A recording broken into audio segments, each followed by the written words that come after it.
This conference will now be recorded. Good afternoon, everyone, and welcome to the Florida Advisory Council on Climate and Energy's virtual meeting. Today is Thursday, March 11th. Our meeting is going to last for 2 hours, and I welcome you all and thank you for being with us this afternoon. I'm going to go ahead and do a roll call of the FACCE members so that we can see who's here. I do know that a couple of folks will be joining us a little bit late, but let's go ahead and get started. So Dr. David Norton. Here. I hear you, Dr. Norton. Dr. Amy Albee. I'll let you close the door when you leave. Okay. Folks, if you could please mute your lines when you're not speaking, that would be greatly appreciated. Dr. Amy Albee Levine. Commissioner Jim Long. Let's go. I'm here. Thank you. Megan Houston. Good afternoon, I'm here. Great. Doug Kettles. Good afternoon, I'm here. Doug. Luis Nieves Ruiz. Good afternoon, everyone. I'm here. Great. Frank Stewart.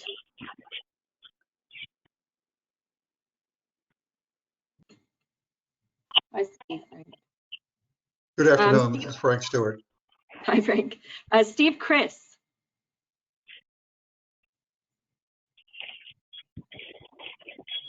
Mayor Matt Surrency.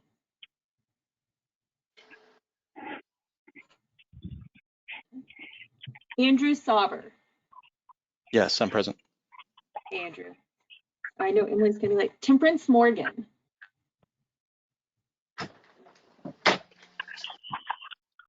Susanna Randolph. I'm here.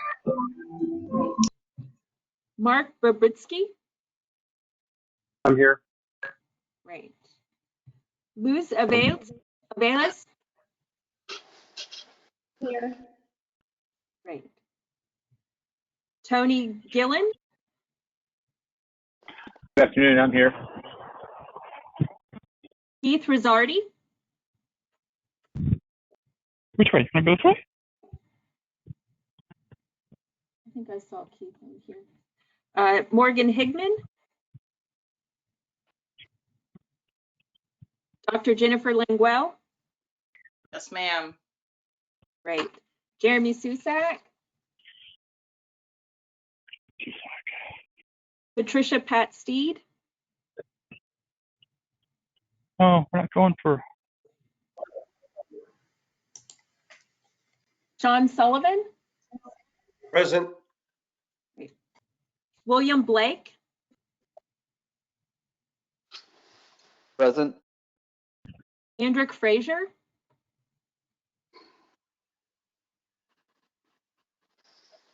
Burdell Knowles. I'm here. Wonderful. And Jennifer Zaro. Good afternoon, I am present. Great, thank you all for being here today. I'm going to go quickly through our agenda, some housekeeping items before we get started with our agenda for today. So first, as we did, we're going to do a welcome and roll call. Then we're going to have some great presentations from our speakers on energy equity. We're going to do a brief overview on Chapter 10 from our Florida Energy and Climate Plan. Then we will have a facilitated discussion on energy equity. Then I will talk about next steps, and then we will open it up for public comment and then adjourn the meeting.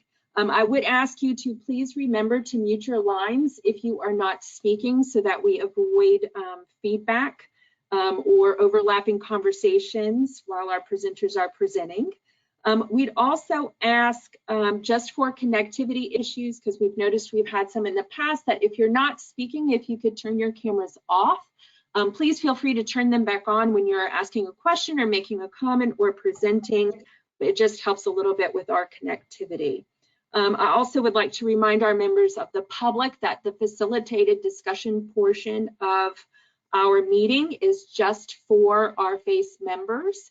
As I said, we will open it up to public comment where you all can ask questions or make comments during that time frame, but the facilitated discussion is just for our FACE membership. So with that, we're going to go ahead and get started. Today we are, as you have seen, focusing our conversation on energy equity. This is a subject area that I think, especially in the last year, in light of all that has been happening with COVID and the response to that, has become a topic of conversation both on a national level and a regional level, and a state level. And we've seen also with this new administration, a real focus on energy justice in the broader term, but under that umbrella, we think energy equity and burden falls under that. And so having this conversation today, I think, is vitally important for us as a state and as a FACE membership. So with that, we're going to go ahead and get started because we have some great speakers and we only have a little bit of limited amount of time. But how we're going to do this is we're going to start with looking at energy equity and burden from a national level. Then we're going to take it down to a regional level, and then, of course, down to our own state within Florida. And for that, we have, as I said, some great presenters. Our first presenter is Lauren Ross. She is a PhD, and she is the Senior Director of Policy at the American Council for an Energy Efficient Economy. And we're grateful that Lauren can be with us today to share this information with us. So I'm going to go ahead and turn it over to Lauren. After Lauren presents, we are going to open it up for a few minutes for some Q&A or comments if our FACE members would like to make those. We're going to do this after Lauren's presentation because she has to drop off a little bit early for another meeting this afternoon. So with that, Lauren, thank you for being here, and I'm going to turn it over to you. Great, thanks, Kelly. Can you guys hear me okay? Yes, we can. Great, well, thank you for the invitation to present to you all today. I'm happy to be here, and I'm happy to continue the conversation after this meeting too, if any of you have questions. Next slide, please. For those of you not familiar with ACEEE, we are a nonprofit research organization committed to advancing energy efficiency as a leading strategy to tackle climate change in a way that works for everyone. We work across sectors and focus on policy at the local, state, federal, and utility levels. Next slide. So to start with today, I'll start with a brief overview of the problem. And we'll really hone in on the role of energy efficiency and the multiple benefits it offers in the context of addressing energy burdens. Next slide. So ACEEE's pre-COVID research has pointed to high energy burdens faced by certain groups across the US in both urban and rural areas. And when we say energy burdens, we're referring to annual costs for electricity, gas, and other heating fuels as a percentage of income. So I'll be, a lot of the insights that I'm presenting today will pull from this research. At the, one of my last slides includes a link to the report too, so I imagine you'll see these slides at some point and try to embed all of the different research reports for you. Next slide. So we've replicated this analysis of household energy burdens a few times over the years, and across all studies find stark differences in energy burdens among low-income, non-low-income households, and non-low-income households. And in fact, in our most recent study, we found that low-income households devote 3 times more of their income to energy costs than more affluent households. Disproportionate burdens were also identified among those living in multifamily housing, among the elderly, among Black and Hispanic households and Native American households compared to white households. Next slide, please. And looking at median energy cost isn't always as helpful. So I present this figure here to show how worse off some low-income households are. And if you look at the right column, the yellow orangish bars, you see that in a handful of cities, a quarter of households are devoting upwards of 15% of their income to energy costs. And I also want you to think about the percentage of income here for these low-income households that's going towards energy costs in light of a current housing crisis. or I should say real affordability crisis that we're in right now, that existed before COVID and has been exacerbated since. And in this, and I should actually take a step back and say that in our energy burden reports, we do provide national figures, and then depending on data availability, we're able to hone in on a few major metro areas. In our most recent report, our 2020 report, we hone in on Miami and Tampa in terms of Florida cities. And again, at the end of the presentation, I do provide some links to those resources. Next slide, please. And when we think about energy burdens, it's important that we recognize that they aren't necessarily correlated with high or low rates. Instead, there are a number of physical, economic, policy, and behavioral factors that account for such burdens, such as poor insulation, faulty HVAC systems, lack of investment in clean, affordable technologies, sudden and chronic economic hardship, and at times a lack of awareness about conservation measures. They all play a big role in driving high energy burdens. Next slide, please. And I point to this slide as kind of a why does this all matter overview. And as you'll see here, research points to a host of real issues associated with high energy burdens, including poor indoor air quality, increased instances of asthma and COPD, increased stress, particularly due to high bills, risks of shutoffs, greater reliance on payday lending, and in general, an inability to build wealth and escape from poverty. Next slide. And as I already said, it really goes without saying that at this point, the pandemic and ensuing health and economic crises have really exacerbated energy affordability problems.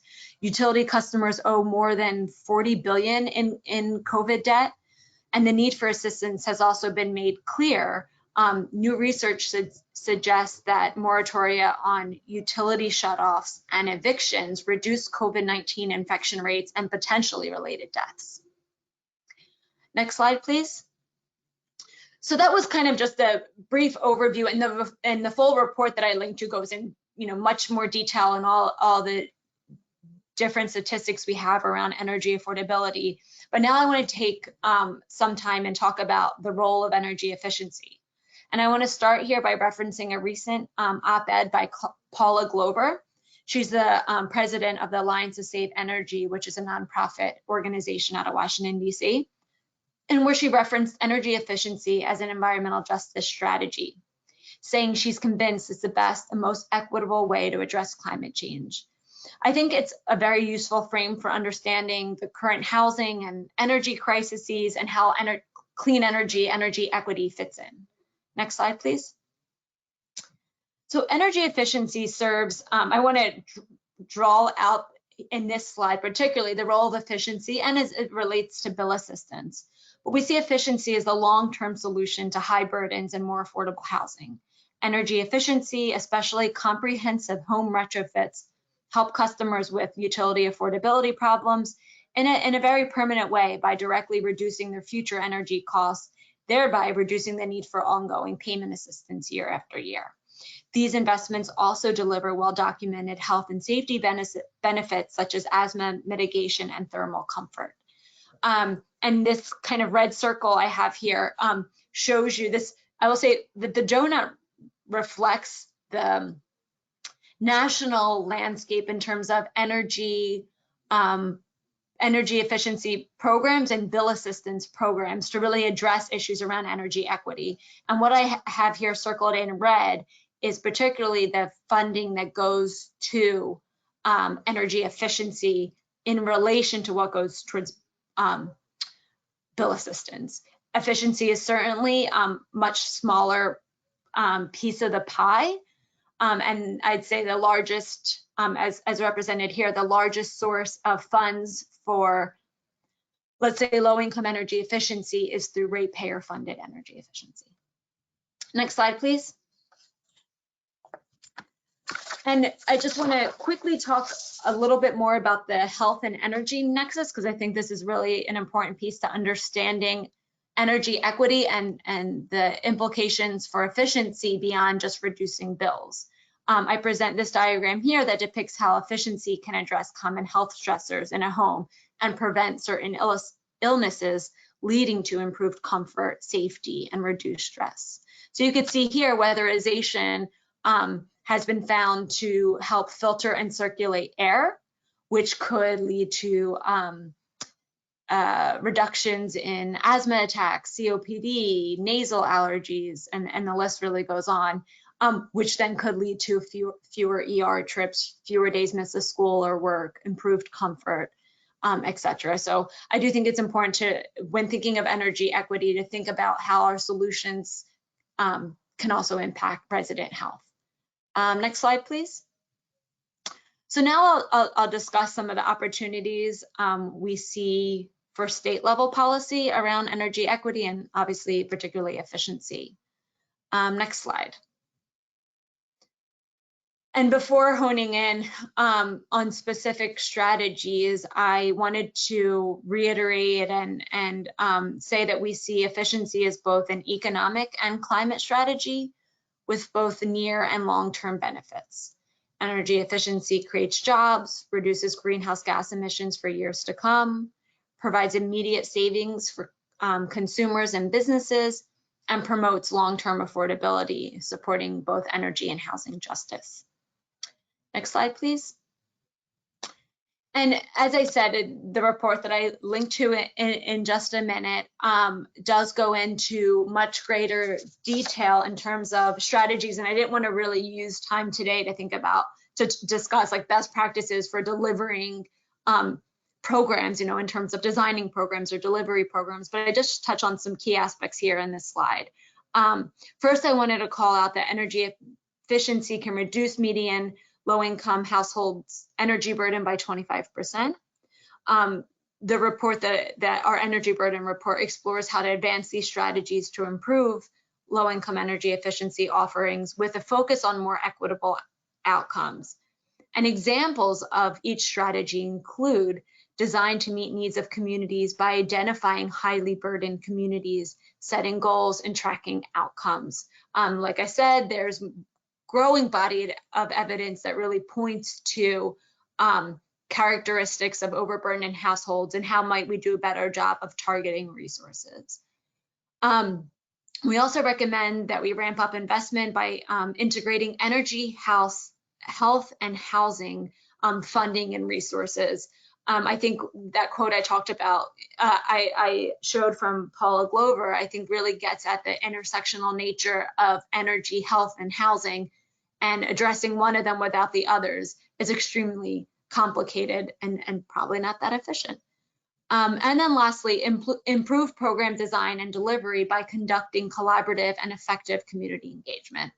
So I think engaging communities most impacted by high energy burdens, by broadly energy equity, by involving them in program design and delivery will really lead to the greatest equitable outcomes. Next slide, please.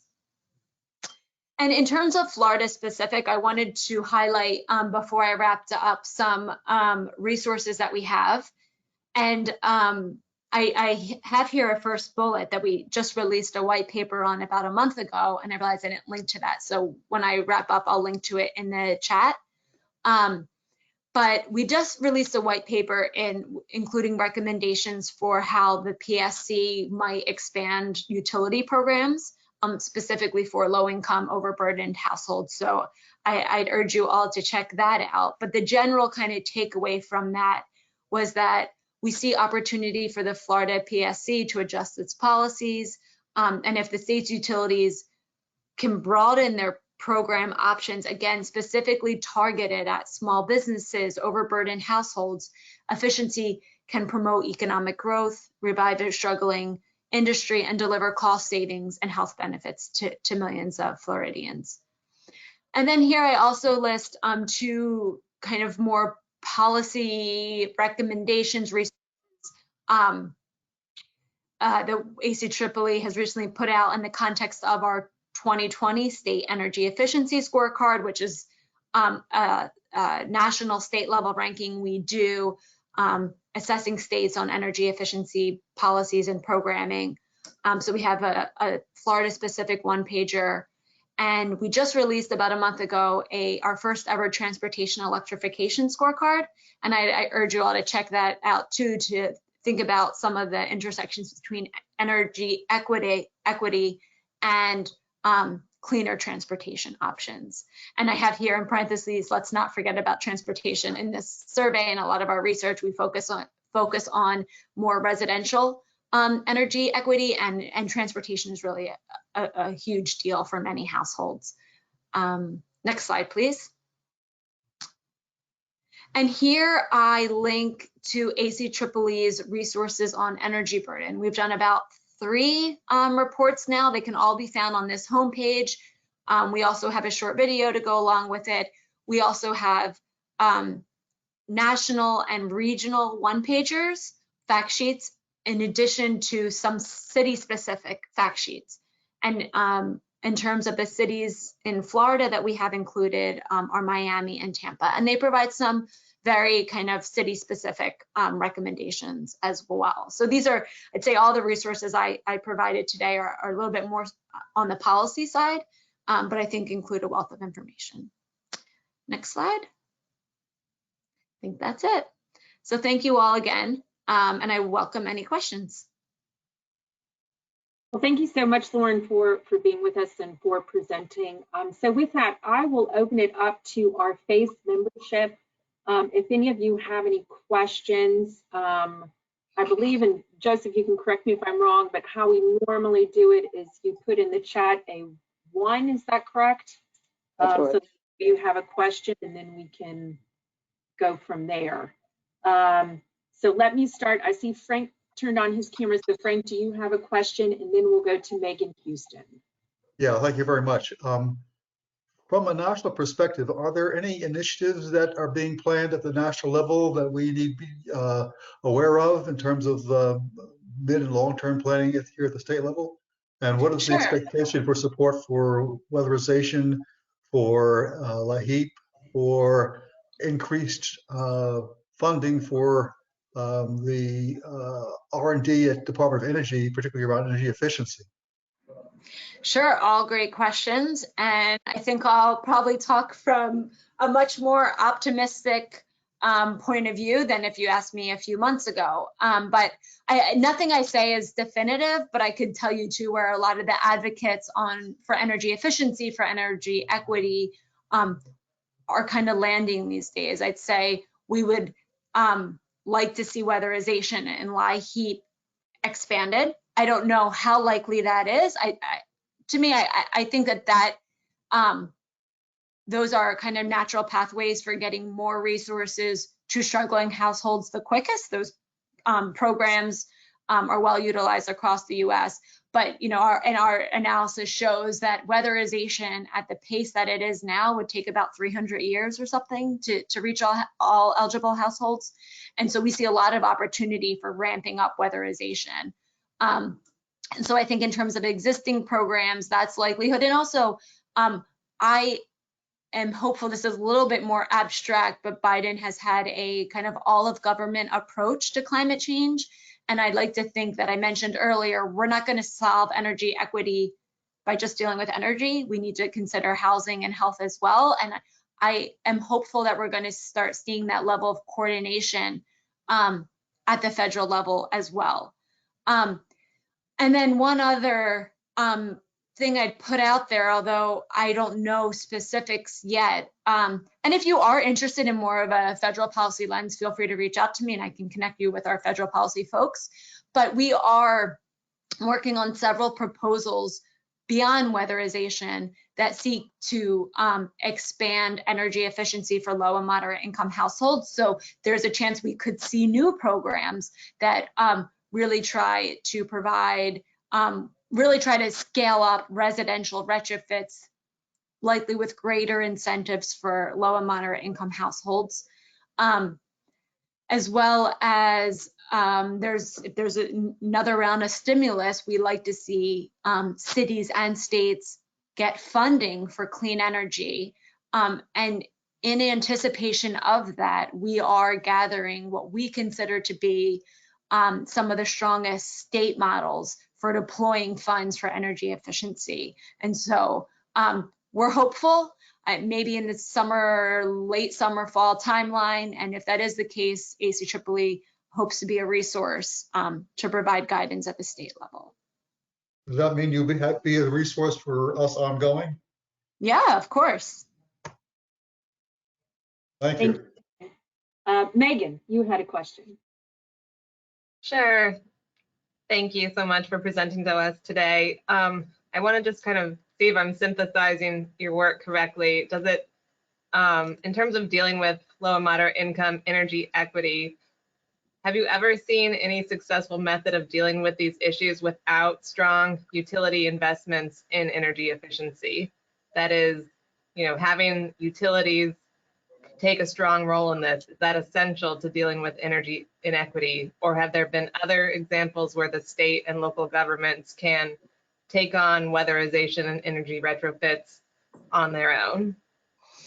Sure. So I'll say the strongest examples we see at the state level always typically involve some ratepayer funding. The strongest examples often integrate federal weatherization funding with utility ratepayer funding with other state funding at times.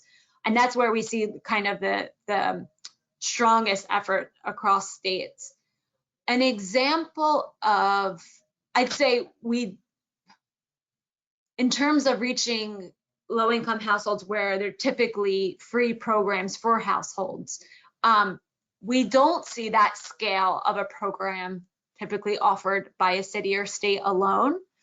And if we have, they've been just smaller scale initiatives. But I'd say one way that states encourage a level of efficiency in affordable housing has been through their qualification process for low-income housing tax credits, giving affordable housing developers, that are incorporating efficiency at a certain level in their affordable housing projects, more points in the process.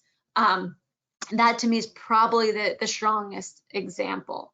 But in this space, we need to see what's typically needed for bigger scale efforts is funding. And so ratepayer funding is an important vehicle.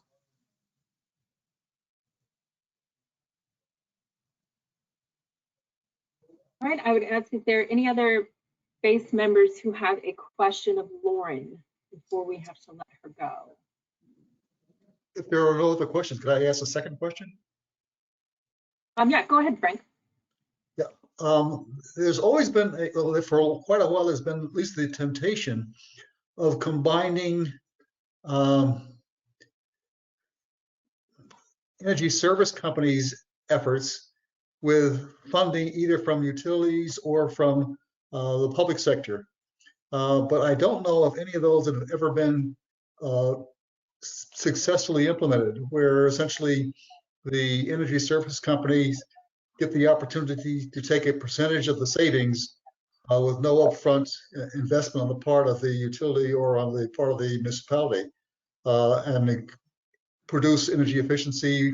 They get their reward, and the other savings recouped to the local government or the utility. Do you know if there are any of those kinds of combinations of activities where literally private sector funds get used to do the retrofit, and the provider then takes a percentage of the energy savings as his reward or repayment? I mean, the performance contract method approach that you're describing, yes. In terms of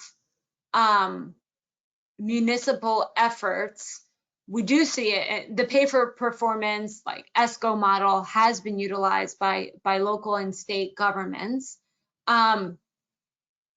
Off the top of my head, I don't know if I know, like, I see that you're kind of getting at specific models or approaches of performance contracting, it's not where I'm the best on. So maybe it's something we could follow up offline. But that is certainly a model that we recommend and have done a good deal of research on at ACEEE. Just this year, we're kicking off a project around energy efficiency as a service and newer models around performance contracting. And so it is top of mind for a lot of researchers right now, and I'd be happy to connect you with them if that's helpful. Thank you. All right, well, thank you all. If you have any other questions for Lauren, her email address is there. If you have questions for us or would like us to get with Lauren about ACEEE and their work, we are happy to do that. Lauren, thank you again for being with us today and for presenting. I think, as you've seen, your presentation was very informative for us, and we appreciate you giving us a view of the national landscape. So thank you again for presenting today. Great, thanks, Kelly. All right, so we are going to now switch just a little bit, and we're going to start taking a look at the Southeast region and energy burden and energy equity within the Southeast. And to do that presentation, we have William D. Bryan, who's PhD. He's the Built Environment Project Manager from the Southeast Energy Efficiency Alliance. And I just wanted to let you all know too, I sit on the board of the Southeast Energy Efficiency Alliance. I'm also their co-chair of their policy committee. So I've had the opportunity to work with Will quite a bit, and I've seen this presentation a couple of times and I found it very informative, and I hope you all will find it the same. So with that, thank you, Will, for being with us today, and I'm going to turn it over to you. Absolutely. Thanks for the invitation. It's great to be with y'all and to get to talk about this. Just as a note, my contact information is here. If you have any questions about anything I say today, or if you want more information or want to dig down into some of the more granular data that I'm going to talk about, feel free to reach out, and I'm happy to do that. Next slide, please. So I want to start here because I think understanding the landscape of energy insecurity and equity, this is a really good starting point for that discussion. And that is that as a region, the Southeast has the lowest electric rates in the contiguous United States, at least, but it has the highest residential electric bills. So if you're looking at the East, South Central, and South Atlantic census regions there, you can see that they have the lowest rates at about 11 and 12 cents per kilowatt hour. But their bills average about $131 and $138 a month. And this is data from the Residential Energy Consumption Survey. And I think this is really important because, cooling loads are obviously part of these high costs, but I think it hints at deeper affordability, infrastructure, and housing challenges that are going to be really critical to address in an equitable manner, as we move forward in the coming years. And just for reference, for a Florida reference, EIA reports that Florida's average monthly bill is about $161, which is $31 more than the average for the South Atlantic region. Next slide, please. And these high bills are not distributed evenly, and this is national data. But I think it's important to note that high bills disproportionately impact you if you are low income or a person of color. This chart shows how average annual energy costs are broken down by income group. So you can see, to the far left, that's average energy costs for people who are in the 0 to 30% of area median income group, and then all the way over to 100% plus of area median income. And I think what's maybe most striking about this is how little variation there is across these income groups. If you're in the 0 to 30% of AMI group, you pay about $1,980 a year versus about $2,300 a year for households that make median income or above. And so it works out to a difference of only about $29 per month.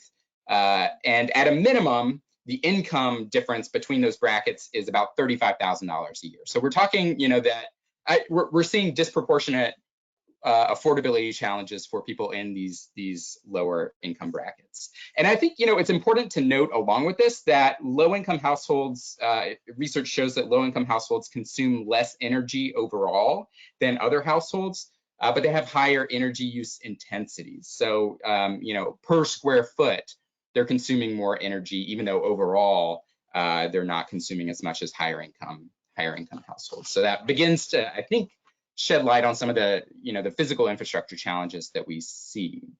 And so the result of all of this, obviously, is really what Lauren, I think, did a great job of getting at, that, when we measure energy costs as a proportion of income, low and moderate income households are going to pay significantly more as a percentage of their income than higher income households. And, these affordability challenges are really critical and a key contributor to energy insecurity. Next slide, please.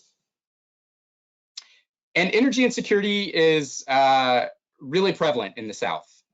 Millions of Southerners struggle to pay their monthly electric and gas bills. More people in our region are cost burdened than in any other part of the country, and 1 out of every 3 people in the South faces energy insecurity, which we define as an inability to meet household basic energy needs, heating, cooling, lighting, or otherwise. And I think energy insecurity is a good way to frame some of the equity questions that are at the heart of the energy sector. Affordability challenges are certainly part of it, but it really is broader than just a question of affordability. So energy insecurity, encompasses the disproportionate access to quality physical infrastructure, that is efficient housing and highly efficient building technologies. And it also considers how, difficulty getting access to energy often leads to coping behaviors that can cause health and safety issues for residents. So for instance, if you have to cut down on your consumption of food or medicine to pay your bills, or if you have to heat your house with a stove, things that put you at a higher risk for, health and safety concerns. Next slide, please. And, I think it's important to kind of think about where this came from. And energy insecurity is rooted in historical, racial, and economic inequities, which still shape the region's energy and housing sectors and make it difficult to get access to affordable and clean power, especially if you are low income or a person of color. Next slide, please. And just kind of a couple of ways we see this playing out. I think it's important to note that the electrification boom in the South happened at the height of Jim Crow. New regulatory agencies, really the precursors to the modern public utility commissions, and the utility companies that they were designed to regulate really excluded Black voices from the beginning because they were created at a time just as white Southerners were writing segregation into law and disenfranchising Black voters. So there really was no option to participate in the energy decision-making process from its inception if you were Black in the South. Even as the federal government became more involved in the energy sector in the 1930s through the Tennessee Valley Authority, often services remained racially stratified. And so, the result is we've had generations of really disenfranchisement of Black Southerners from energy decision-making, which I think continues to impact the energy insecurity milieu that we find in the region today. Next slide, please. We can say the same of the housing sector, which is also really critical when we're talking about energy. Residential segregation has obviously resulted in generations of disinvestment in Black communities. Housing segregation really had existed in practice for decades before the 1910s, which were when we start to see the first racial zoning laws. And even though these laws were struck down by the Supreme Court in 1917, Southern cities still found ways to write housing segregation into law. And so by the 1930s, segregation is really ingrained, not just in state law, but in a lot of cases in federal law. And a good example of that is the Federal Homeowners Loan Corporation, which in the 1930s developed a series of maps that used the racial makeup of city neighborhoods to influence mortgage lending practices. Essentially, it deemed mortgages in hazardous neighborhoods as risky, and hazardous neighborhoods were classified really purely on the basis of the racial makeup of those neighborhoods. They were predominantly Black in the South.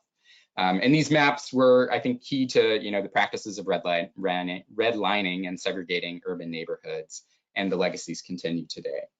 And I want to show you this is a map of Birmingham, Alabama from the Homeowners Loan Corporation in 1931. And I want to show you sort of how these legacies persist. You can see the red neighborhoods are places where mortgages were deemed risky by the federal government, and so mortgage lending really was stopped to those areas. And that has led to kind of this, generational accumulation of disinvestment in those neighborhoods. So when we look at, when we overlay contemporary data for energy burden on top of these neighborhoods, we can see that they largely follow the patterns of historical segregation from the 1930s. The darker red, the higher the energy cost burden. And so you can see they, really stick to the north and east parts of the city, whereas the largely white kind of south and, the north and west parts of the city, whereas the largely white south and eastern parts of the city have affordable energy cost burdens. And so, this is, and I should note that this is data from just a couple years ago. So, really we can see these legacies persisting. And I think over time, they've created energy and housing sectors in our region where if you're low income or a person of color, you're going to pay a high financial and health price. And I'll talk more about that to power your home. Next slide, please. So energy insecurity was very common in the South even before COVID-19. These are numbers from the Residential Energy Consumption Survey from the Energy Information Agency. And you can see that in the South, 15.4 million households, that's about 35% of all households in our region, have experienced some form of energy insecurity. 7.5 million households, about 17% of all in our region, have received a disconnection notice. 10.8 million have had to reduce their consumption of food or medicine to pay for their energy, and 5 million struggle to maintain a healthy indoor temperature. And I just want to flag, I'm going to talk a little bit about this, but I just want to flag that COVID-19 is certainly exacerbating issues of energy insecurity, though full data isn't really available yet. But that we do see evidence that COVID-19 is making these issues even worse. Next slide, please. So what does this look like on a regional basis? If you make 80% of the median income for your county or above, then you're going to pay less than 6% of your income, a year or a month for your energy. So, according to the U.S. Department of Housing and Urban Development, 6% is considered the threshold of affordability. So for every county in the South, on average, if you make 80% of the median income or above, your costs are considered affordable. Next slide, please. For anyone who makes less than 80% of the median income, virtually no county in the South is considered affordable on average. Only 88 counties have an average energy cost burden under 6% if you make, if you're low or moderate income. And so, I think in some ways we're starting to see that really when it comes to energy, there are two Souths. There's one that's relatively affordable if you are at the median income or above, and there's one that's not at all affordable if you're below that. Next slide, please. It's important to note that energy insecurity and energy cost burdens are not just issues of income. Studies show that Black Americans pay more for their energy than any other group in the United States, even when other factors are controlled for. I think ACEEE has done a lot of great work to show that energy cost burdens are higher among Black Americans than among white Americans. A Berkeley study this year, found that the difference works out to somewhere between $270 and $400 a year that Black renters and homeowners pay than white renters and homeowners, and that's controlling for income. I want to stress this is obviously not based on different rates. This is simply based on the generational impacts of capital, housing, and energy disparities that put Black Americans at a higher risk for energy insecurity. And so this map shows you really where all of those issues coalesce. And so you can see, the darkest blue are places where energy costs are very high for minority residents. And so it's really this band from Eastern Virginia down through North Carolina, South Carolina, Georgia, Alabama, and through the Mississippi Delta, where we see those two issues really come to a head. But obviously this is an issue throughout the South. Next slide, please. So I want to take a second to kind of think about what Florida looks like in all of this. Next slide. Florida really, I think, follows the trends of the Southeast generally. So when we look at average energy cost per income bracket in Florida, they look pretty similar to to the national picture. If you're in the lowest income bracket, that's 0 to 30% of the area median income, you're going to pay about $1,685 per year. If you're in the highest income bracket, that's 100% of the median income or above, you're going to pay about $2,150 a year. And so the difference really works out to about $39 a month, depending on which side of that income bracket you're in. Next slide, please.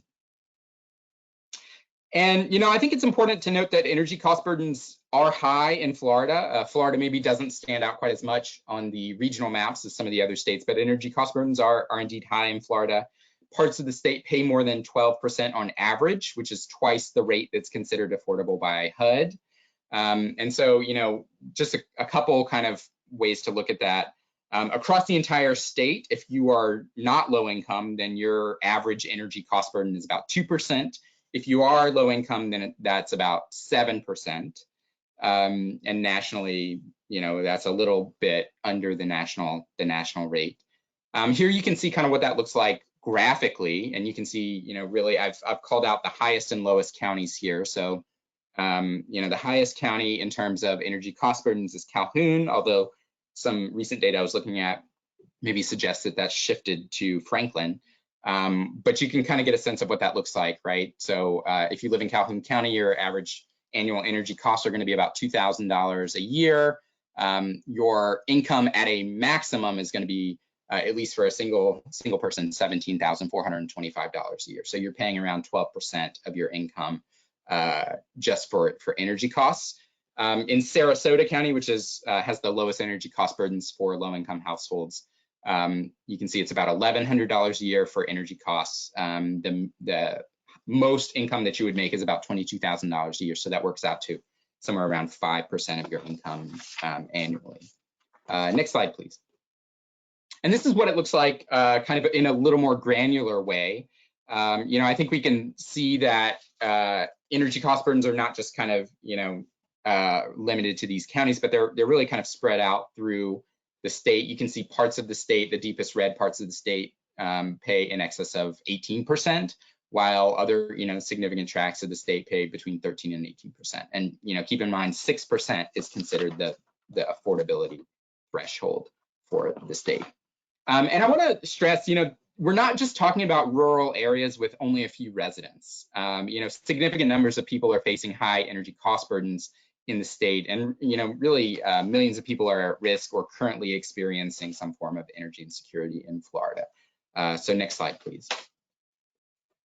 So when we zoom in, this is Jacksonville. This gives you a sense of Jacksonville, and here I'm using not energy cost burden, I'm using an ability to pay index that was developed by the National Renewable Energy Laboratory, which basically takes energy costs into account, but it also combines it with a lot of other factors to create metrics to show, really where are the most vulnerable households.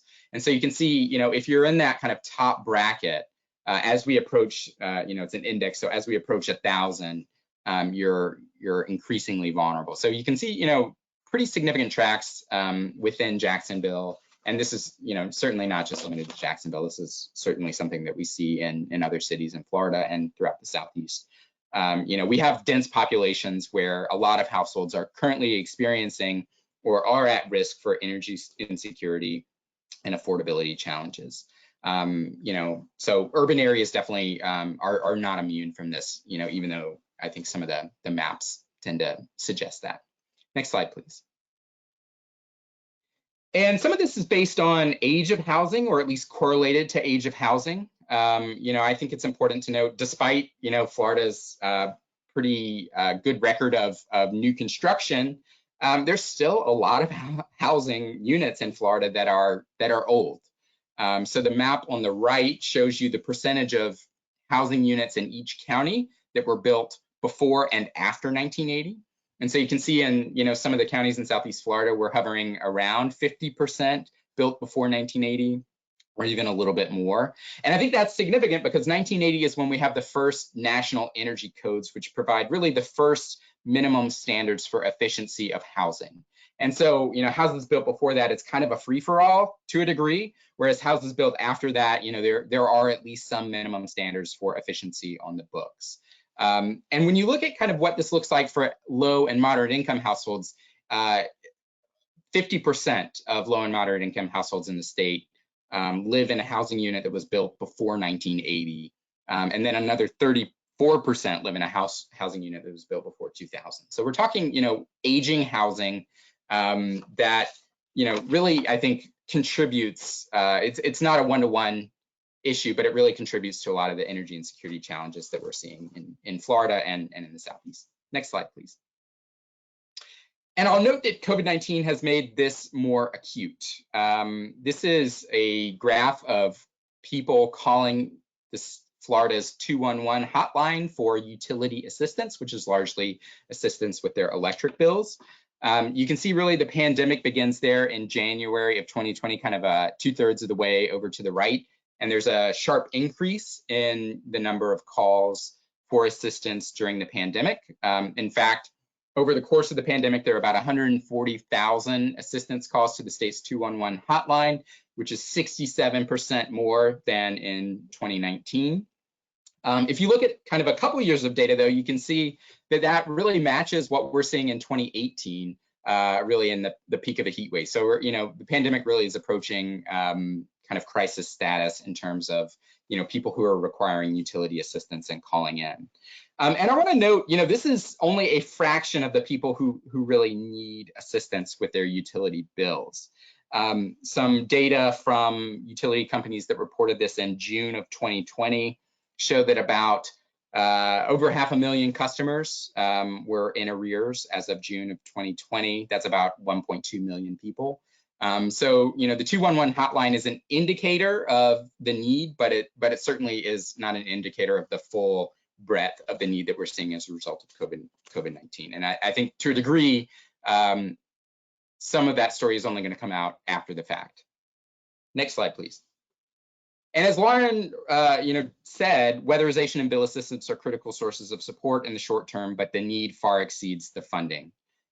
Here you can see on the left, eligible households in Florida, about 1.9 million this is federal LIHEAP funding. And on the right, in 2019, about 123,000 households received assistance from LIHEAP.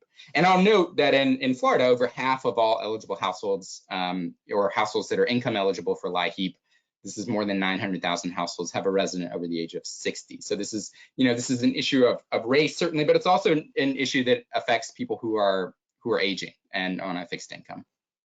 Next slide, please. And as Lauren mentioned, I think it's important to note that energy affordability and occupant health are very much related, and energy and security, really encompasses the ways that physical infrastructure impacts the health of occupants. And Lauren gestured towards that, so I don't want to necessarily go into too much detail on this, but I just want to note that the energy efficiency of a home is linked to the health of the occupant of that home. The more inefficient, the more at-risk residents there are for making chronic conditions like asthma worse through pests, thermal discomfort, indoor air quality, etc. And so this is a map of Atlanta. Sadly, I didn't have any maps from Florida handy, but I think you can see the pattern here. The darkest blue places are places where high energy costs are correlated with very high rates of pediatric asthma visits. And if you know anything about Atlanta, this is I-20, and the neighborhoods that are kind of south and west that are the darkest blue are largely Black neighborhoods, largely low income. And so there's really two different Atlantas. If you're white and if you're, median income or above, you have relatively low energy costs and, relatively low rates of asthma. Whereas, just a few blocks away, the story is almost entirely reversed if you're Black. So, we begin to see the geography of cities really impacted by overlaying energy and health data as well. And obviously this has, kind of cascading effects on things like school, work, absenteeism, healthcare utilization, etc. Next slide, please. And I think heat is another way to think about this. Energy and security is also linked to health because it's a key indicator of urban heat island effect, where cities face higher temperatures in summer than surrounding areas due to infrastructure. This is Tallahassee. And you can see on the bottom is an ability to pay index related to energy. And on the top is a satellite view of temperatures during the summer. And so you can see the areas that are the darkest red are the highest above the average temperature for the municipal area. And I want to stress that, in Florida and also throughout the Southeast, low-income neighborhoods and neighborhoods of color face higher temperatures in summer than surrounding areas because historically they've been blocked from access to green infrastructure that could lower these temperatures.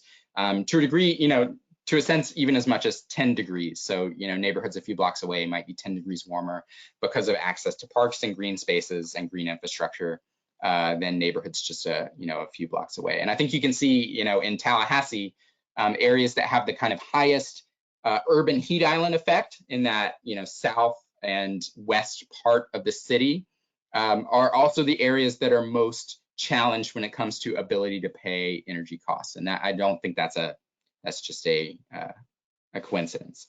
And this is really only going to get worse as the climate changes, as heat gets worse. So I think as we think about energy efficiency, green infrastructure also has to be part of that question, because if you don't have green infrastructure in your neighborhood, you're starting at a disadvantage by having to cool your house 8 or 10 degrees more than your neighbors, even in times of the highest heat. Next slide, please.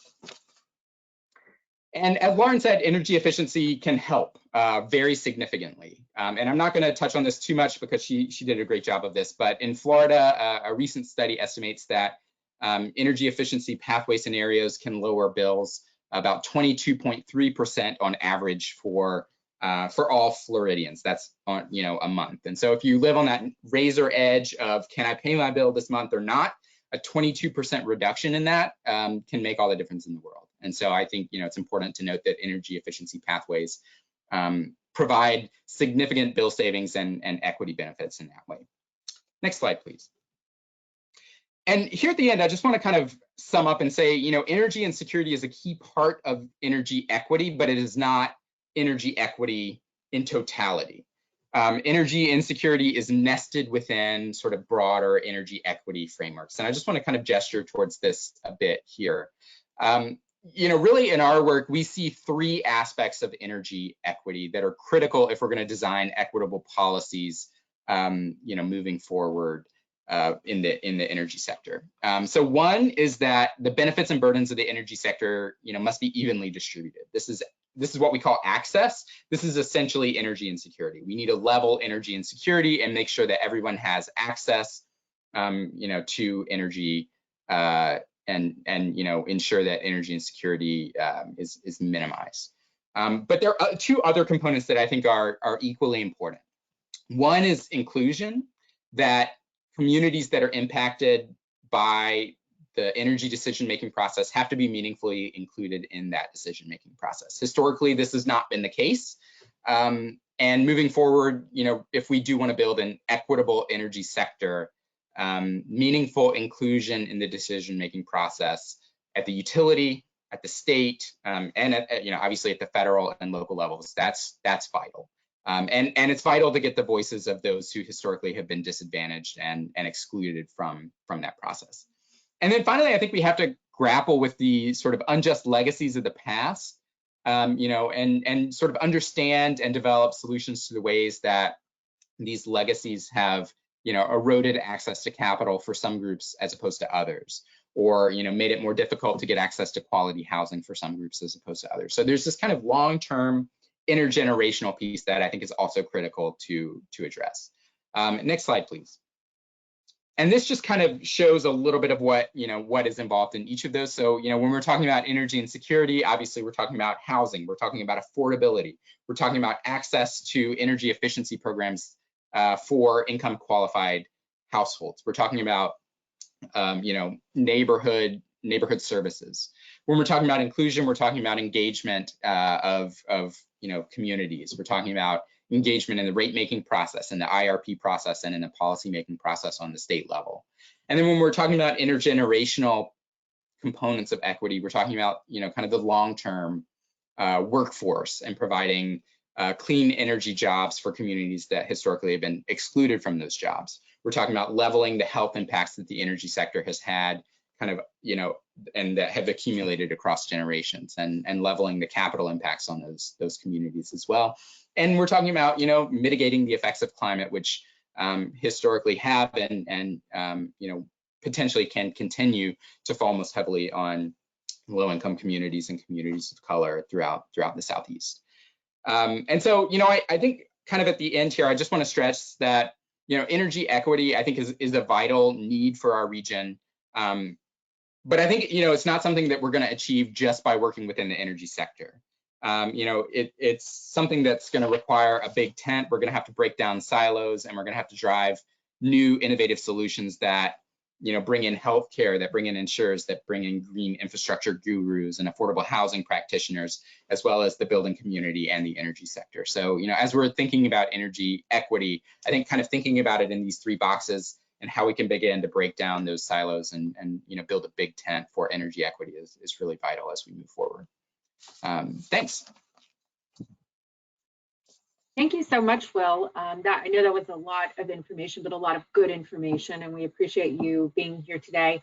I think we have time for maybe 1 or 2 questions before we move on to our next presenter. So I'm going to ask if you have a question, if you want to turn on your camera, or if you want to put a 1 in the chat. I'll be happy to call on you. I'm going to ask Will too, if you're able to stick around with us. I don't know if you have anything for the next hour, because when we get to the facilitated discussion, there might be some more questions as well. Sure. Yeah, I'm happy to stick around. Awesome. Thank you. So does anyone right now have a question for Will that they would like to ask?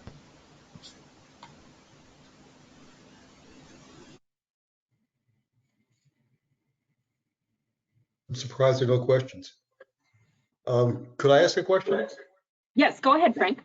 Yeah, first of all, thank you enormously. I think that's one of the finest presentations on energy and its impact on social policy and public policy that I've heard quite ever. And the ability to demonstrate the regressive nature of energy and its impact on consumers is, I think, fine. I just hope that you'd be able to provide much of that to some of the congressional committees, and as well as some of the get on the national energy conference circuit.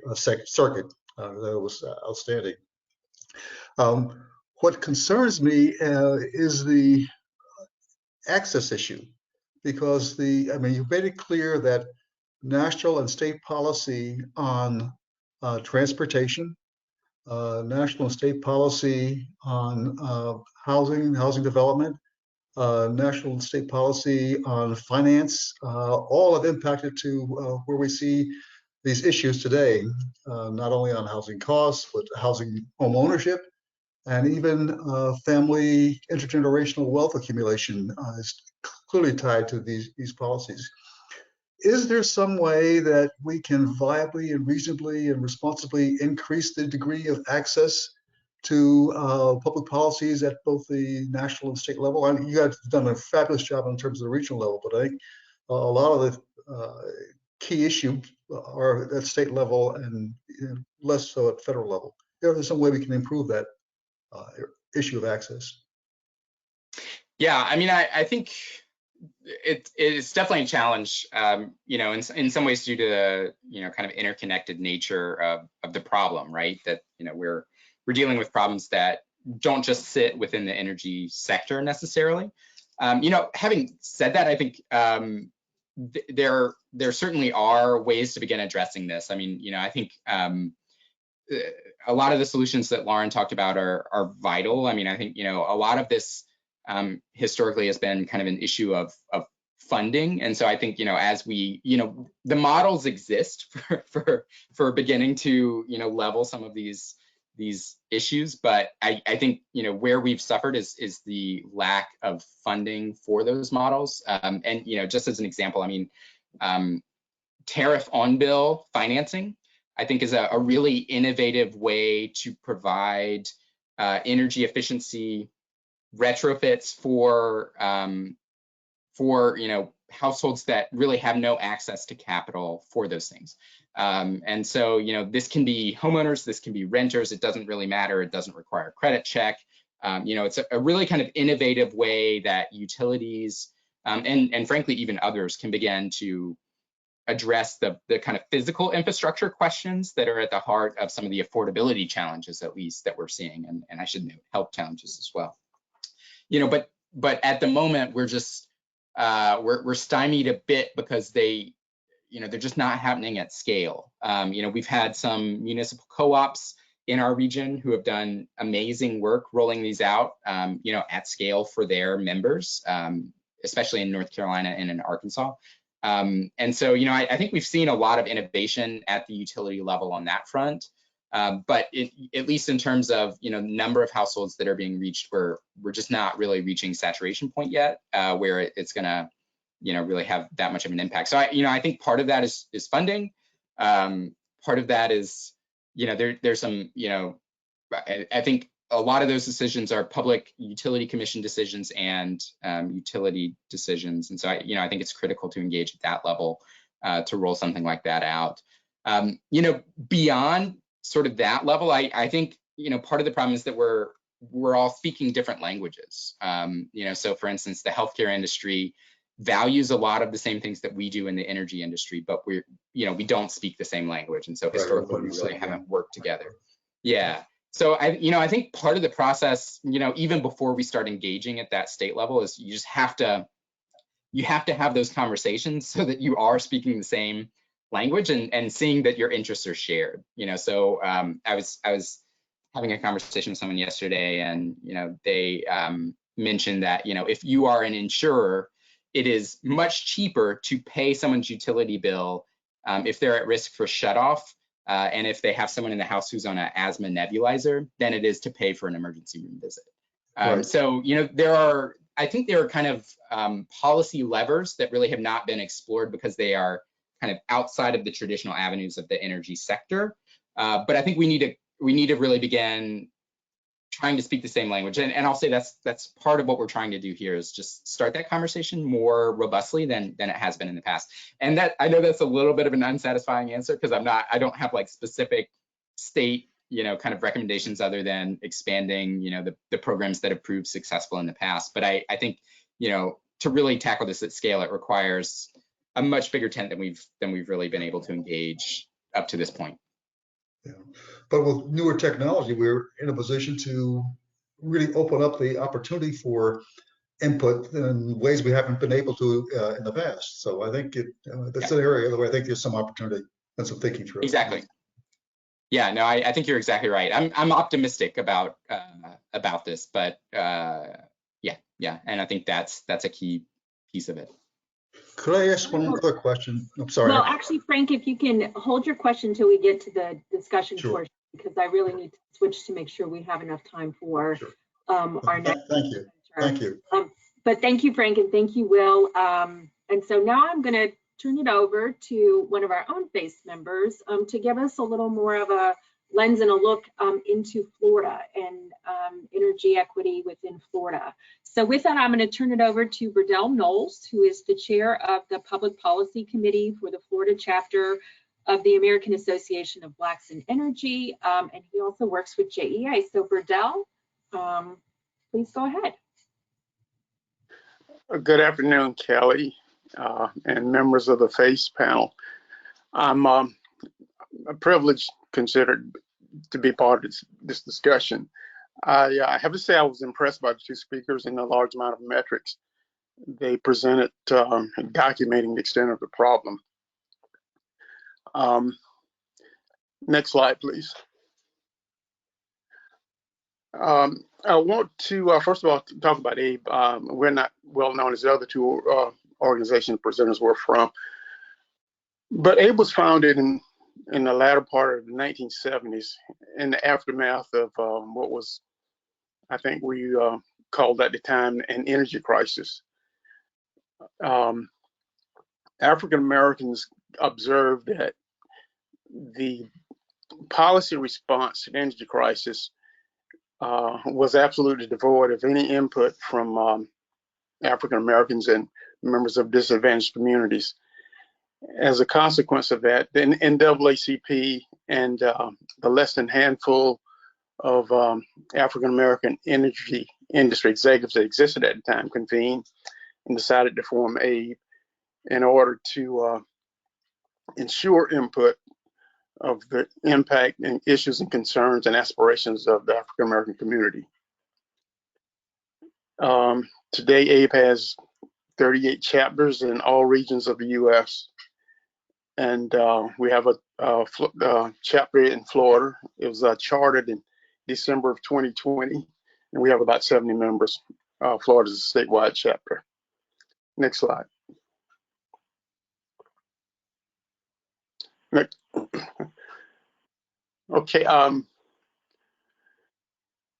We've when we think about energy and equity, and we like to think about energy equity, and I guess in these 5 different areas. Affordability and accessibility to energy, which has been a lot of discussion about that, and my presentation won't have nearly as much. Non-discriminatory provision of service. Probably the most important aspect of equity and energy for AIB is that the energy industry workforce is diverse and inclusive. We foster in AIB the notion that organizations with diverse and inclusive workforces will not be contributing to energy inequities in our economy. And that will be manifested in the policies that the utilities have providing service, and also in increased opportunities for disadvantages and minority-owned businesses. And the other aspect of equity and energy is, of course, environmental justice, which I touched on in the previous presentation. Next slide.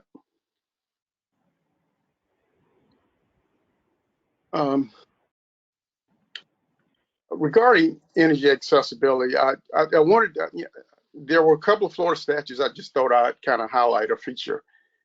And this is sort of to reinforce the notion that it isn't necessarily just policies that are causing inaccessibility or energy inequity. It's sometimes it's the implementation of the policy, but most of the time it's from of previous discriminatory practices we've been witness to in our society. Next slide.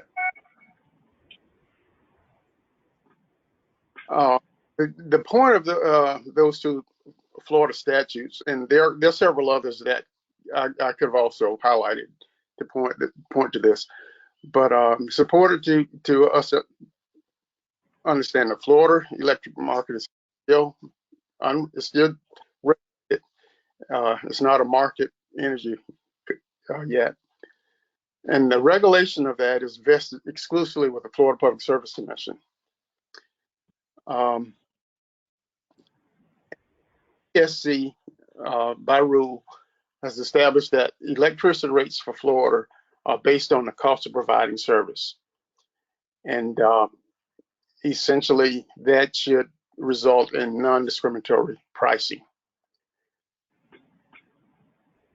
Florida Public Service Commission rule does not allow discounts for economic disadvantage, nor does it allow lifeline rates.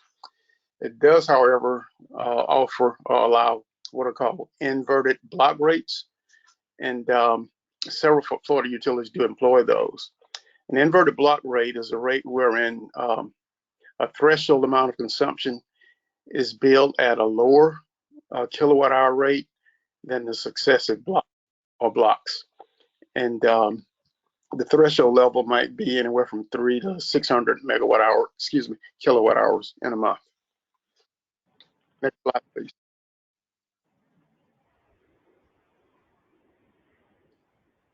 And that does not necessarily benefit, inverted block rates do not necessarily benefit low income households, because both of the previous presenters have demonstrated that low income does not mean low electricity consumption. Electricity costs, and I won't talk about this long because I think it's been well documented, represent both heavier absolute and relative burden on economic disadvantage. Next slide. And I do want to talk about some of that that I've observed in my 40-year experience with industry. There's been considerable suggestion today about lack of access to energy efficiency and to renewable energy, such as solar photovoltaic, and also solar thermal. I refer to this energy efficient renewable energy inequity as a double whammy, because the disadvantaged do not have the wherewithal or resources to invest in energy efficiency or the programs that utilities offer to mitigate high bills. And when utilities recover the costs for the programs that they offer in their rates, that cost is spread to all the ratepayers, including the economically distressed. And so, in essence, the customers that aren't participating in efficiency are essentially paying for other people. I do need to point out, by Florida Public Service Commission rule, only the demand side management program utilities are authorized to offer are the ones that provide a benefit that are cost effective, essentially, to the general body of ratepayers, which means that by the program, it does not cause rates to go up. And I think Laurie kind of mentioned that this does not represent a result in an optimal level of DSM for the state. Another that compounds inequity is something I just refer to as shifting the tax burden from ad valorem to the utility. I think we all in Florida comes from property taxes, ad valorem taxes, real estate taxes. Past 20, 25 years, I've noticed the shift away from collecting revenue to fund local government to other sources, and some of them have been in utility bills. Florida statutes allows up to a 10%, allows any municipality in the state to impose a sales tax in the amount of 10% of the utility bill. It also authorizes franchise fees. Franchise fees can be up in Florida, and most of them are at that level. In Florida, municipal utilities also can surcharge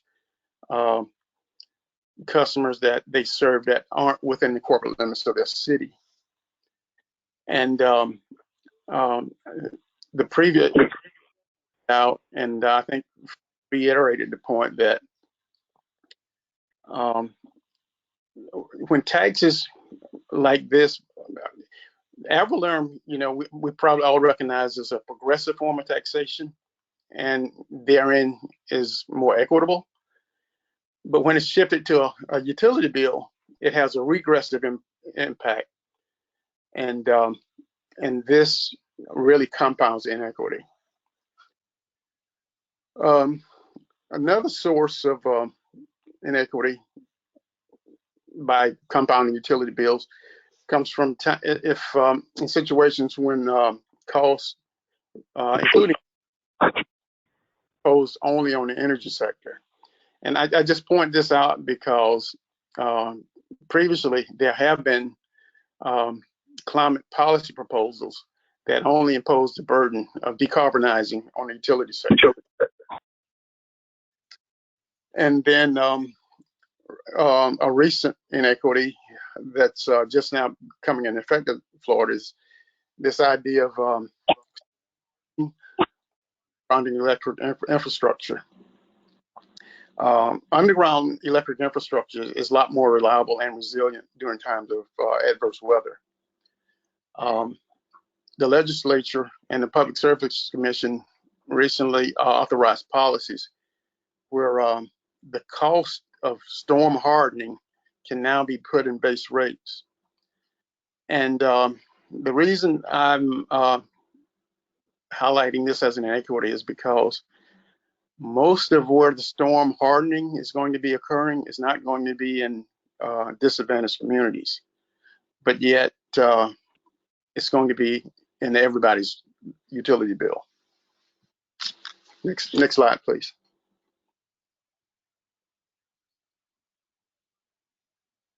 Okay, now talk briefly about some factors that are mitigating cost inequity. First, we'll mention the Florida Office of Public Counsel. This is legal counsel for all of Florida utility customers.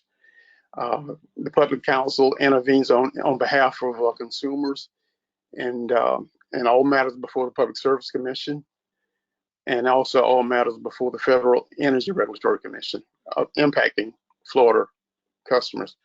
It also represents the same customers in both state and federal court. There's been mention of the Low Income Home Energy Assistance Program. This is a bill payment assistance organization. The grants, the LIHEAP grants or LIHEAP funds are administered via grants to the local community action agencies. Some communities also have what I'll call goodwill programs, such as United Way, Catholic Charities, and Salvation Army. They offer bill payment assistance as well.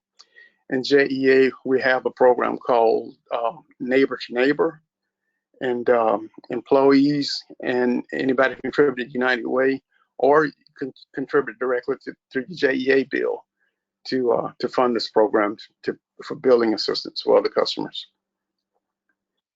I guess it could probably go without saying, funds from all of these programs are always oversubscribed. And then I'll like to mention ABE. ABE and other organizations that provide energy education and awareness through the disadvantage can mitigate cost inequities. When we talked about diversity and inclusion, this is, I think, a big responsibility and potential area of benefit for AID. The next bullet points here are not based on data that I can present to you, but this is just based on anecdotal observation in my 40 years in the industry.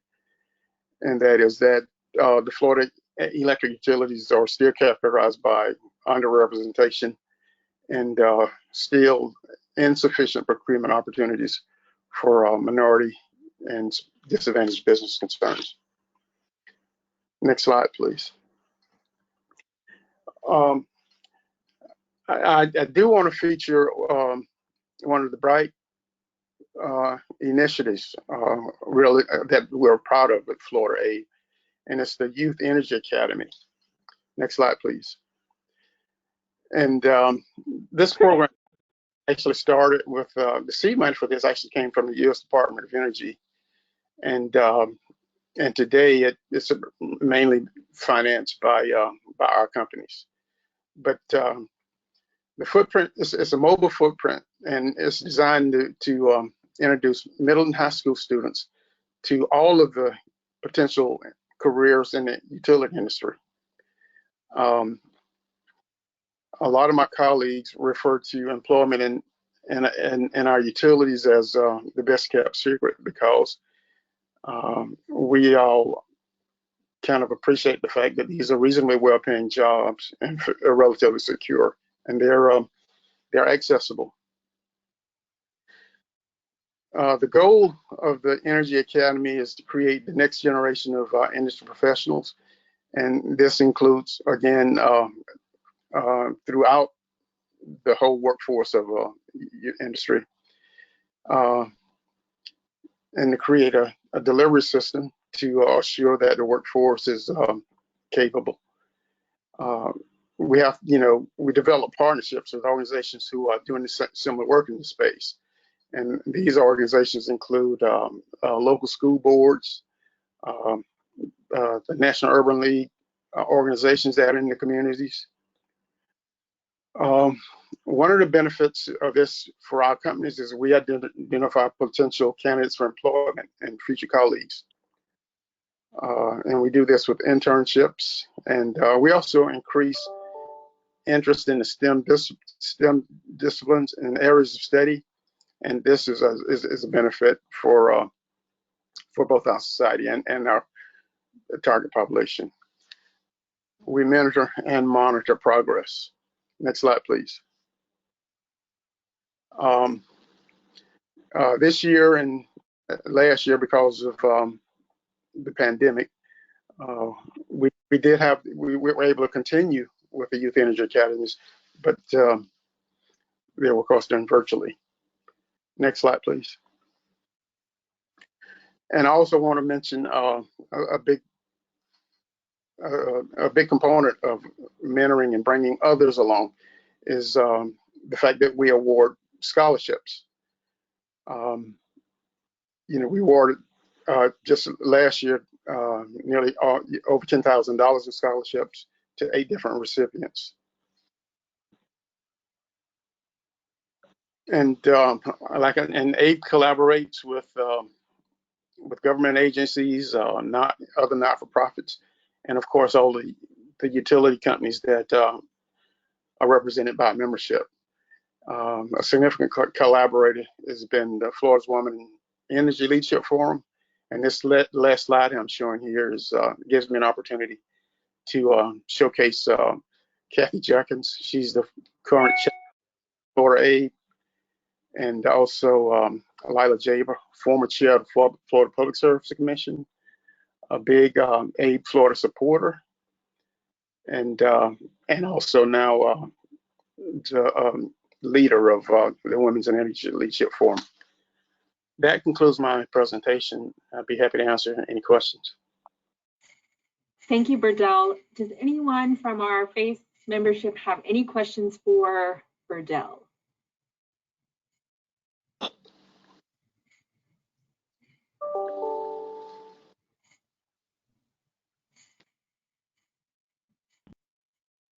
All right, not seeing me at this moment. If a question does come up for Burdell, please feel free to email us, and we'll be sure to pass that question along to him. Looking at the time and seeing that we only have about 30 minutes left in our meeting time today, I'm going to go ahead and skip the overview of Chapter 10, our Energy and Climate plan, just because I think a lot of the information in there has already been discussed, and I think that it probably best suit our time to move into the facilitated discussion. So with that, I'm going to turn it over to Joseph from our FDAC's office to lead that discussion, and we'll probably have about 20 minutes. So Joseph, at about 3:50. We can wrap up our discussion time. That would be great, because then it will give us some time for public comment, and then our next steps in adjournment. So I would ask, at this time with the facilitated discussion portion, if you have any questions for our speaker, and I see that there's one in the chat for Will, please feel free to ask that, or if there are other questions that come up for our office, please feel free to ask those. I think one of the things too that we were looking for, and I sent this in our email where we sent you all some background information for the meeting, was we ourselves are looking at doing an energy equity study for Florida and digging more deeply into gathering the data on a county by county basis. So if you all have some insight into that on information that you think would be vital to you and your organizations from a study like that, we would welcome to hear that from you. Also, too, you can reach out to me by email if we don't have time on this call, and we can have that conversation as well. So with that, I'm going to turn it over to Joseph to lead our discussion. Joseph? Thanks, Kim. Good afternoon, everyone. My name is Joseph Smith with the Department of Agriculture. We are going to have a facilitated discussion on energy equity. And as a reminder, the conversation is for work group members only. Towards the end, we will have a public comment section where we have a little time to take questions or comments from the public. So we've heard from Dr. Ross on energy efficiency, Dr. Bryan on equity in the Southeast, Mr. Burdell Knowles concerning Florida chapter of the American Association of Blacks in Energy. Also referenced was chapter 10, decreasing the energy burden for low-income communities. Now it's time to hear input from the work group members. We want to hear you brainstorm about your subject matter expertise. You are empowered to move the conversation forward to expand on whether it's current mitigation efforts on this initiative, new innovative thoughts, ideas of growing these initiatives, or anything that may have to do with this, whether it's pandemic related or not. So if you have a question, we ask that you put a 1 in the chat and I'll recognize you, or you can type in your question if you like. Okay. We had a question from Mark Brisky. Did you want to speak it, sir?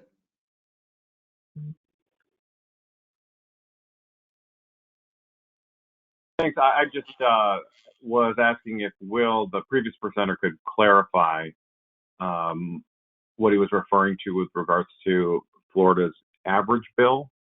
Based on the most recent EIA annual information that I've seen or that I can find online, that the number that he said didn't match up with what they're showing. Now, they don't list every state, but they show the top 5 highest, 3 of which are in the Southeast: Alabama, South Carolina, and Mississippi.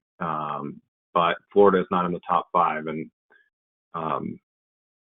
unless I heard him wrong, I believe he said that Florida's average bill is $161. But according to this report from EIA, it has to be less than 136, because that's where Mississippi is in the 5th highest slot. Yeah, I'm happy to address that. I think I maybe misattributed it to EIA, so that's my mistake. That's actually from the DOE, so that's a figure from DOE's Low Income Energy Affordability Data Tool, LEAD tool. And I think maybe the disparity is based on monthly data versus annual data. So the LEAD data is based on kind of several years of accumulated data, and so I'm wondering if maybe this EIA data doesn't match up because it's from a particular month, but that's something I can dig into a little bit more. The EIA data is for their 2019 annual report. Okay. Over the year. Of course, if you go to that link that I put in the chat, it explains how they came up with the numbers. Yeah. Well, I'll look into that, because you're right. I mean, they don't necessarily match up. I'm not sure. I think it's probably different data sources that are being used here, but and I'm trying to remember the vintage of the low income energy affordability data. It might be 2018, so it might not be as current as this, but that's something I'm gonna have to dig into and see why there's that disparity. But thanks for bringing that up. Okay, thanks, Will. Thank you both. Professor Rizzardi, did you want to speak your question? Yes, sir. First, thank you to all the speakers for the excellent presentations, and there's a lot of really good material in what was discussed. But my question's really, where do we go from here? it seems that these concepts, while all important and all needed to be thought about, don't currently make it on the PSC radar when they're doing evaluations of rate setting and the needs of our utilities. Many of these concepts don't appear at all in the Florida statutes or in the mission statement for the PSC. So isn't the next step to get serious about legislative reform or some form of rulemaking? And I'd welcome comments from any of the speakers on this point.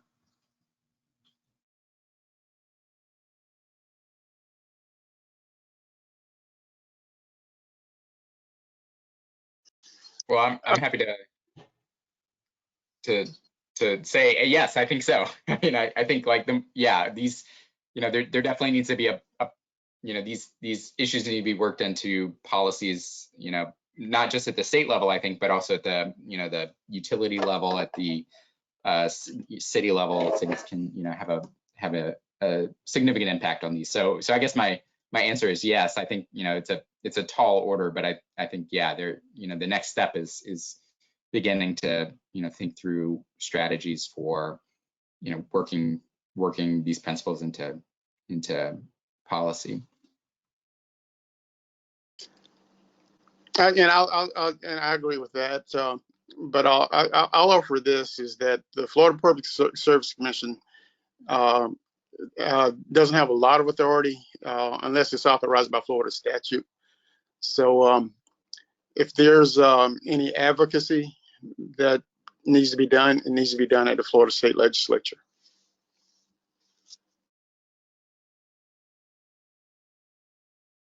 Thank you again. Mr. Doug Kettles, can you state your question or comment? Can you hear me? Yes. Oh, okay, good. No, I just wanted to make a point, and it was acknowledged by one of the speakers that transportation energy and its impact is huge. There are really good opportunities in the electrification of transportation. I'll post a graph here in a few minutes that shows how stable the price of electricity has been versus other fuels, and I just want to bring that to the attention. I'm sure some other people have noted it also, but I think transportation will offer some real opportunities for trying to mitigate some of these discrepancies. And that's all I really had. Thank you.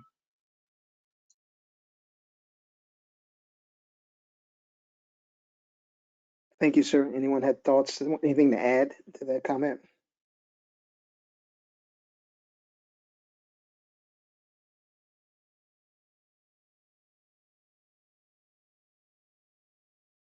Okay. Again, the floor is open from committee members. Any thoughts, any innovations? Let's see, Steve Chris from Walmart, you have a question?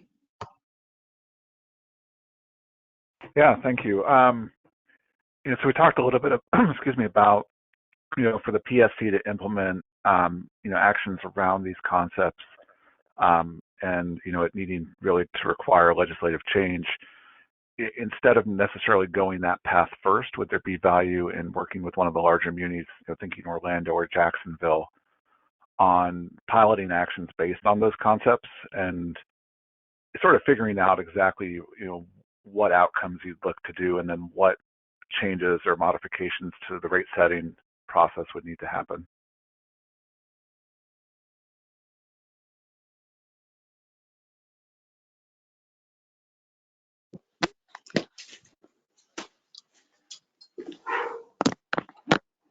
And that's to any of the speakers.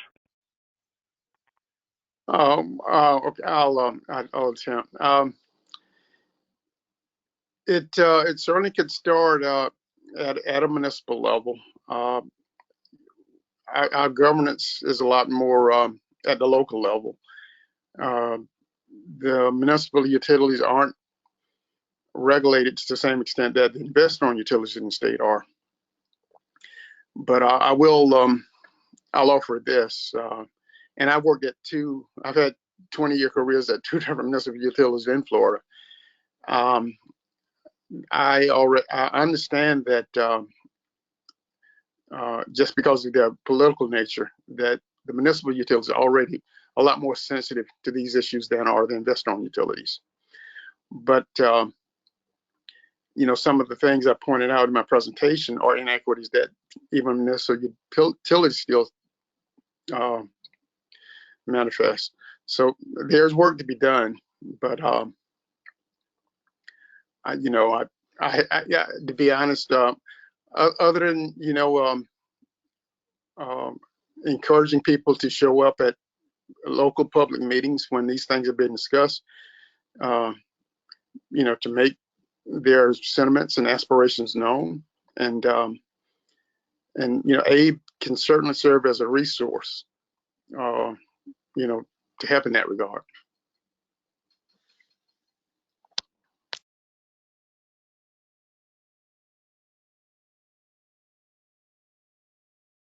Thank you, sir. We do have a few more minutes if we have anything from anyone else.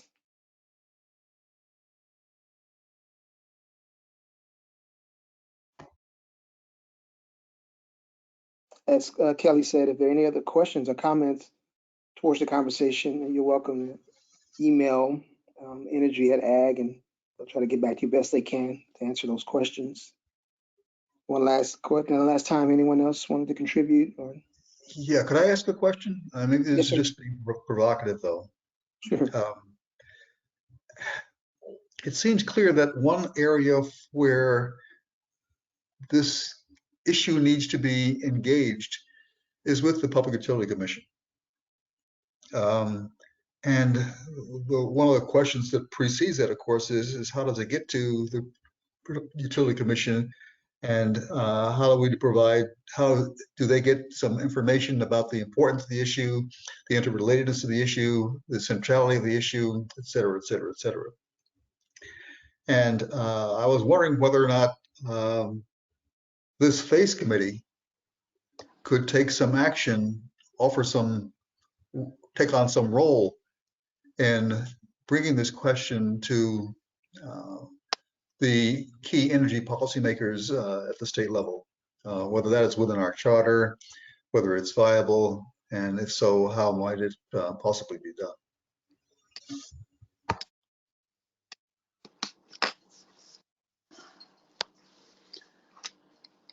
That's inviting an answer.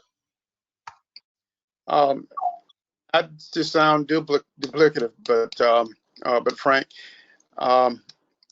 let me offer this. The Public Service Commission right now is the process is going on as we speak for them to determine what the utility conservation goals are going to be for the next 5 years. And they've heard in workshop, they've heard testimony from, and also receiving written comment. And this happens every 5 years. And they've heard it. They've heard all of this before. And they're hearing it now, as we speak. But I think they probably have a little bit more authority to do something about it than they will disclose. But for any impactful change to happen in this regard, it's going to have to start with the Florida legislature. That's my opinion. And I think FACE is just maybe even more so appropriately situated to advocate there as more so than the Florida Public Service Commission. Thank you. Really appreciate that. And this is Kelly. I will add a little bit to that. I think part of this conversation too, and part of what we're talking about as well, in looking at doing a deep dive into equity and having that study and having that data, is so that we can use that to look at programs that either we as an office can do ourselves, or programs that we can look to federal partners to help with, or even to look at making legislative proposals to the legislature to help move this issue forward and to address this issue. And I think that's why too we're asking for your feedback. It's important to us to get that information on what you think would be vital in a study on equity as we expand more of what you saw from Lauren's work and Will's work and Burdell's, so that we can make sure that we have the best data possible. And I think some of that too, once we have the data, we can do things like Chris was mentioning in pilot programs, because we have the backup to show that we know these programs could have an impact. So I think part of where we are now is trying to, even as Will said, gather that information, make sure we're on the same page, make sure that we're using the same language in order to make sure that we can have an effective conversation in order to impact change. So I would again ask if you have thoughts on this to please email me and let me know. I know we're running out of time, and if you'd like to have a larger conversation around that, we would certainly welcome that. So just wanted to put that out there. And I think, Joseph, we have another question or comment in the chat. Yes, Ms. Louise Ruiz.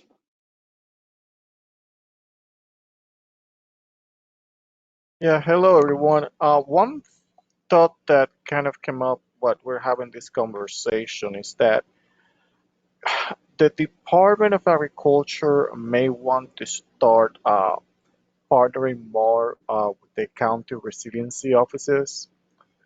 At this moment, I know in our region at least, Orlando, for example, has a lot of goals to kind of reduce energy. And if we, a lot of these municipalities like Orlando, they kind of own their own utility. So it might be a good idea to start looking for those partnerships and try to maybe introduce this concept of the rent burden, because I don't think I had heard anybody, any residency officers that I know talk about it. Introduce and see what policies could be done at the local level in partnership with the Department of Agriculture, since we seem to have like kind of like disconnect with other state agencies.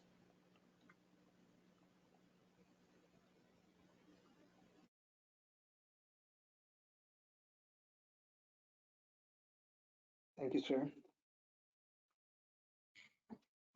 Okay, if there's no response. We will definitely look into that. Okay, we thank you for your time and your contribution. I'll hand it back over to Kelly. All right, well, thank you so much, Joseph. So we are at the point in our agenda where we're going to talk quickly about next steps. So what we are looking at doing is we will post the slides from the presentation tomorrow, so that you will have access to those. We will make the recording and meeting minute notes available probably within the next couple of weeks after we're able to get those together. And then we will be reaching out to you to follow up a little bit more on this equity study that we're looking at, as well as our next meeting, which we're probably looking at having in May or June. So we will be sending you information about that. So be on the lookout for it. So with that, I'm going to open it up to public comment. And I think if you are from the public, if you have a comment, if you could put a 1 in the chat like everyone else has done, we will address that.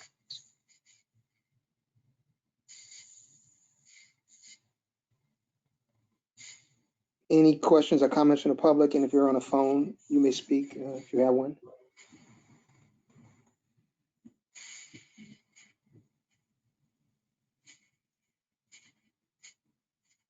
No comments or questions from the public?